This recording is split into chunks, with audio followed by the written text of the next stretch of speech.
And so what we have right now is after the Keystone Pipeline was shut down, after we have all of these jobs that have been destroyed along the wall in terms of like the ongoing work with the construction, what we're finding is as the Democrats are furiously with their executive orders killing the economy, and then they're increasing, of course, the debt with more of the COVID spending, and there should be like a hue and a cry, $30 trillion. Do they not understand that at some point that bubble bursts and all those global dollars that are all over the world can come flying right back home, and we end up with a and basket of currencies competing with us right in time for the global economic reset of the world antichrist forces in Europe?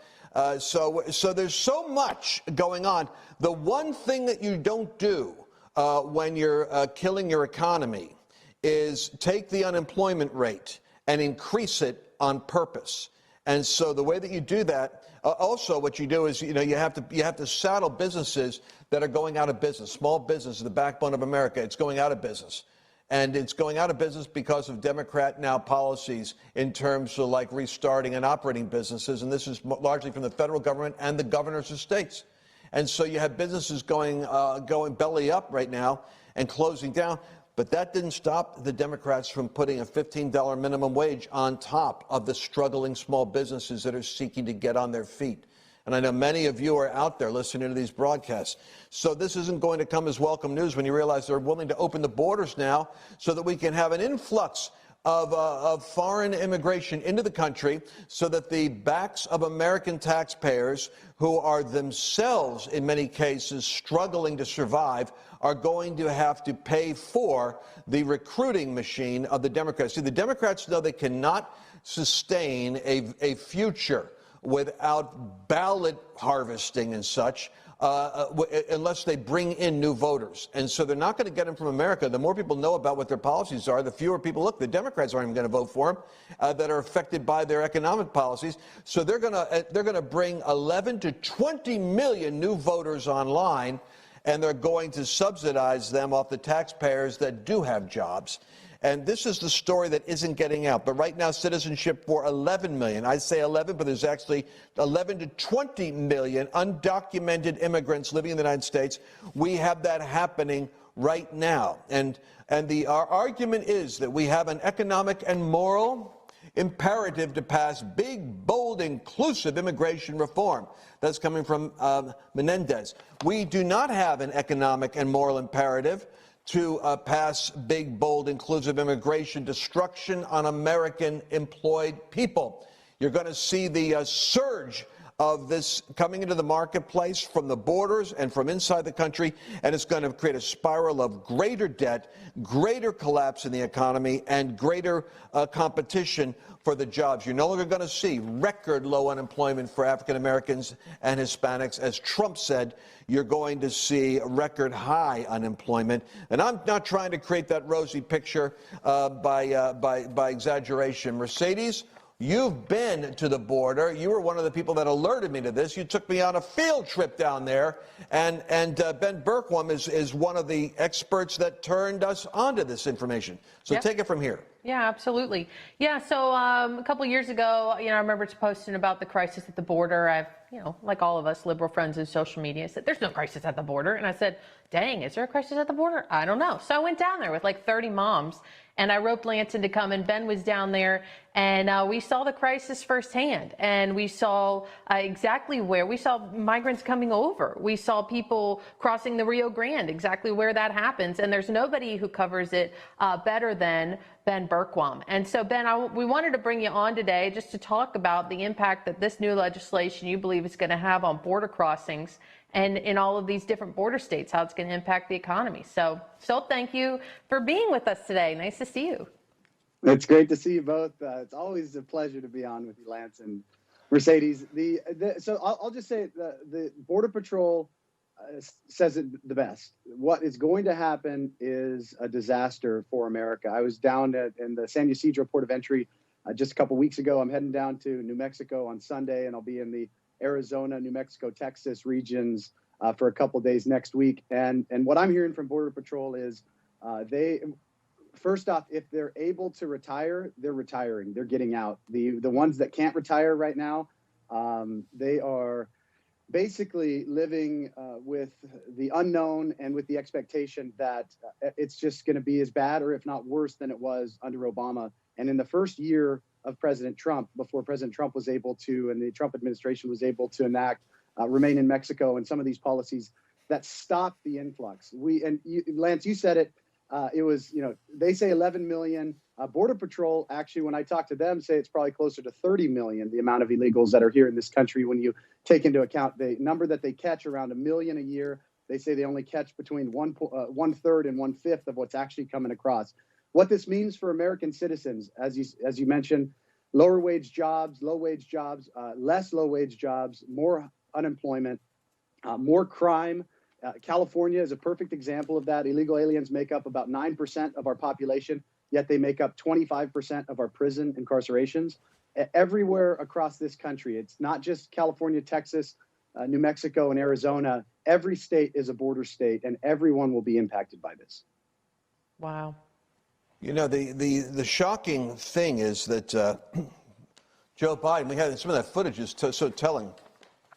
Biden says the majority of these undocumented 11, but really it's like 30 million, didn't come across the Rio Grande swimming, he said to the laughter of his Democrat audience.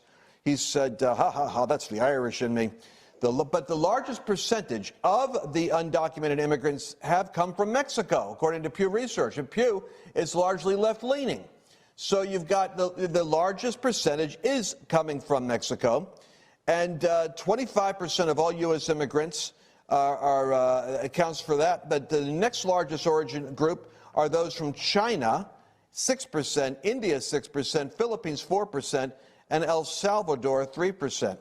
So it's kind of the world is being invited, basically, to come into the United States. And in their budget, they're actually going to start, as though America has money to spend, they're going to start giving like $4 or $5 billion to these, imagine this, to these Marxist-leaning leftist governments so that they can help us out. So they're going to spread the goodwill around of American taxpayer money to the Central America because they're raising the number they plan on bringing in. And so they want them to help us recruit and get more people in, even creating refugee processing in Central America so we can create a more efficient caravan into the United States so the Democrats have voters for the future in the Venezuela they seek to create. What do you think we do about that, Ben? I mean, are you following this in Washington? Is there a resolve to fight with this? We got 50% of the Senate is still Republican. What's happening? Yeah, so unfortunately, you have 50%, but several of those are rhino Republicans who actually want illegal immigration because they like the cheap labor. And so what has to happen is what we are doing and what the mainstream fake news media is not doing is showing this. And a lot of the footage that you're actually showing was footage that we captured when we were down there, people crossing, people smuggling in. And some of the footage that we haven't shown are the things that we find along the border. This is what America has to see. The children's underwear and lubricant and condoms and places where they're sexually exploiting children, the drugs that you find, all of this that's coming across, it has to be visceral for people. They have to see it firsthand. They have to feel it. And the media has to show it. And that's what our job is in doing this, is showing it so that the American people can be as outraged as they should be to put pressure, not just on Republicans, but on some of these Democrats like Joe Manchin in more conservative districts that can actually stand up and say, this is not okay. Because what is going to happen? We're going to see an invasion. We're going to see our economy collapse as foreclosures go up, as all the economic indicators are pointing in the next several months to come, as businesses are shutting down. And then on top of that, you're going to be slapping the American people in the face by saying, oh, and by the way, it is your job to pay for people that are coming into our country without authorization. I think the American people need to be outraged, and they need to let their representatives know. And that's really all these representatives care about, so-called representatives, is reelection. If they are, if they're concerned about being reelected, if there's enough pressure put on them, they will not do what, all of us that know the impacts of this, that this will have, don't want them to do. And that's really what it comes down to. We have to show it in the media, and the American people have to be so outraged when they see it that they go and take action against these politicians. Yep. Oh, it gets me riled up right now because I'm convinced the story isn't being told. And if the Hispanic community was told, hey, guess what? Your employment's going down. And if we were to put the pressure on these Democrats and Republicans who are voting for this and start to tar and feather them in the minds of the public as being the aid and abettors of the Great Depression coming to America so that they could stay in power because they'll be the socialists in office when the collapse comes.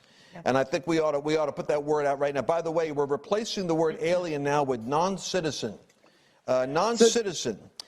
Well, we have 1 minute left. I just want to jump in. We got 1 minute left in the whole program. Ben, how do people find out more about you? Where do they go?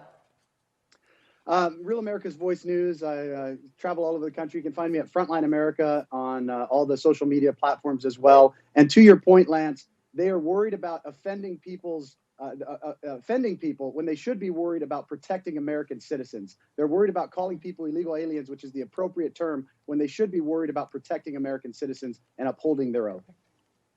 Thank God for you, Ben, because you're out there on the front lines. You're taking a licking, but you keep on ticking. Real America's News is where you go to get the real story. Mercedes, they can follow you where?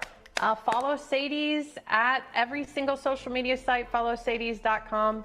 And I've got a lot of border interviews actually up there on my website as well. All right. Well, I'm Lance Wall now. You can follow me anywhere. And I look forward to seeing you again next week on Firewall. As a pandemic wreaks havoc and angry mobs burn our cities, Lance Wall now explains why this is happening and takes you into the ancient text he describes as God's Chaos Code. This is the exciting sequel to Lance's best-selling book, God's Chaos Candidate, where he predicted Donald Trump would be president. God's Chaos Code predicts this exact moment in history and what is coming next. When you're in the midst of shaking and uncertainty, the one thing that can give you confidence is knowing what God has said about the time that you're in. If the Lord tells you ahead of time what's going to happen, you can be certain things are going to be working out. The Lord has given us that code in the Bible. He's told us what's coming in America, what's coming to the nations. He's literally given us the chaos code. We can understand what's happening and be awakened in the midst of it.